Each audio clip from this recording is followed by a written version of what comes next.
Honourable Mayor Lephalale, representatives of the Premier's Office, representatives of the Lephalale Council, and distinguished business leaders, ladies and gentlemen.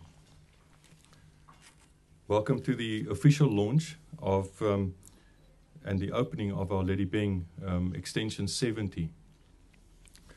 Now, many things have been said, and my speech today is actually a philosophical speech, and I'm an engineer by trade, so you'll excuse me if I read some of this, because when I wrote it down, I cannot repeat this without without reading it, because many of the aspects that the Honourable Mayor has touched upon and Mashupi has touched upon is actually part of the speech. This address is possibly one of the most difficult I've had to do in a long time as a developer, measuring the challenges and the successes that we've experienced over the duration of this project. This project commenced in planning as early as 2005 and will continue well into or past 2012. Over the current duration, we've already experienced numerous changes in the economy, banking policy, management in national and provincial government and local government, industry, and individual strategies to participate within this development. I'm certain of one thing, though, that within the lifespan of this project, we will see many more changes. But to address all of these in our representation today is not the purpose of this address. Rather, to our wish is to carry some of the beliefs over to the role players represented here today. We believe and have believed since 2003 with the compilation of the Provincial Growth and Development Strategy for Limpopo and the Integrated Infrastructure Development Plan for Limpopo Province. That Limpopo Province, and specifically Lephalale, has much to offer the inhabitants of Lephalale, Limpopo, and South Africa. But with the global economic downturn and the national economic downturn, we are suggesting that the role of Lephalale and Limpopo Province can change from a national contribution to a torchbearer for the recovery and the growth of our economy. Whereas in other parts of the country, it is all doom and gloom and limited hope. Past the 2010 World Cup, Lephalale carries a torch of hope towards 2012 and well beyond. People get lost when there is no light at the end of a tunnel. The current economic crisis carries that potential threat. But good news and good stories has a potential to re-establish people's hope. Lephalale does carry the promise of such hope. All the elements are present to turn Lephalale and ultimately the Limpopo story into a good news story.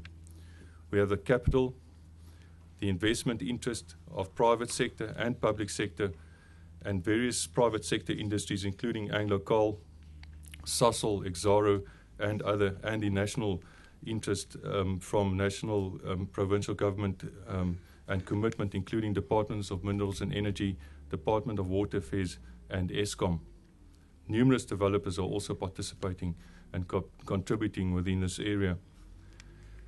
So effectively, we have a clean page to write the success story of the Waterberg, and it seems that we have all the tools to do it with. But we have all a huge responsibility to manage this process and the story that we're going to write. Ultimately, the success or the non-success of the story is being watched by an entire nation and has the potential to become a beacon of hope for South Africa and the way that things can work. We therefore call on every participant here present today to the development of Waterberg and ultimately the Limpopo province to contribute positively to the success story, knowing full well that the story is carrying the interest of a much wider audience. This development product that you are witnessing today is not the fruit of our labours only. There are numerous participants who are working very hard towards the success and the ultimate success of this development. But for reasons of expedience, I will not mention all the individual companies, but rather just the participants. And these are not limited to the Limpopo province and the Council of Lephalale. Our consulting teams, which includes the planners, the surveyors, the engineers, and the environmentalists, the civil and building contractors and their suppliers, the various marketing agents, bond originators, and the media, the attorneys and our legal staff, the financial institutions, and with specific mention of the Development Bank of South Africa, who has believed in us, and believed in us and our entrepreneurial spirit and their management support. And then also specific mention to Absa Large, our bankers, for their continuous support. The end-user financiers of Absa, First National Bank, Nedbank, and Standard Bank, the belief and support of Eskom, the belief and support of our individual buyers and our investors. I wish to extend a special word of appreciation also to our events managers and the events organisers of today, and the persons who've worked in the background to make this day and this event a success, and also as indicated on the back of your invitation. In closing, Cranbrook and our management team wish to extend a wish of success to all our investors who purchase properties in our development, all the staff of municipality and the province, the Anglo-Coal, Exaro and Sasol and the other industries in this area, Eskom, the other developers and builders in the area, and our business and banking sector within this area, that you all shall experience within the Waterberg the return on investment for your sweat and your capital equity that you've pumped into this area and are still ploughing into this area. May you all prevail and contribute to bear the beacon of hope. Thank you.